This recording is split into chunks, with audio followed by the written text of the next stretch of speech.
बिर मुंख्लंफोरा गोथैसालिनिफ्राय बुंहरगासिनो हनै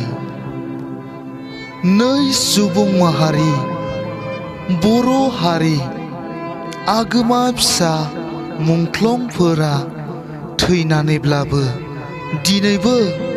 बुंहरदों हनै गावनि गोथै मुंख्लं खाम्फायाव गसंनानै गावनि गोथै हाखराव उन्दुनानै बड'फाया दाबोनो थुलुंगाफुरियाव आसि थुयै थुयै खोनासं बर' माहारि खोनासं गेदेमा सुबुंफोरनि बोसोन होनायखौ खोनासं गावनि महर मोखांखौ जोथोन लानाय बादि गावनि आंगो हारिखौबो जोथोन ला गावनि गांनाय उखैनायखौ हमदांनो हानाय बादि गावनि हारिनि सात जारलाखौबो मिथिना ला नोंनि जानायखौ नों गावनो नागिरनांगौब्ला सोर आरो मालाया नोंनो होफैनांगौ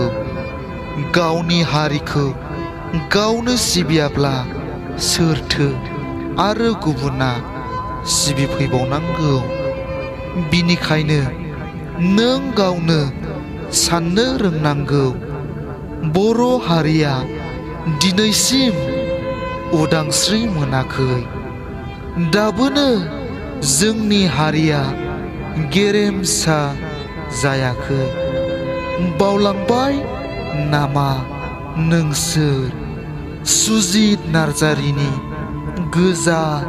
थैनि बाना बोहैग्लायनायखौ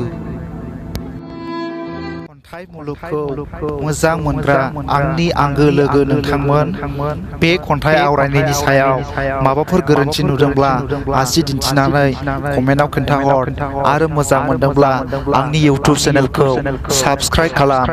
लाइक खालाम शेयार खालाम आरो लोगोसे साखाथिनि बेल आइकनखौबो थुनानै होनो दाबाव जाहाथे आंनि गोदान खन्थाइ आवरायनानै आपल'ड खालामनायखौ नोंथांमोना बयनिख्रुइबो सिगां मोनहैनाय बादि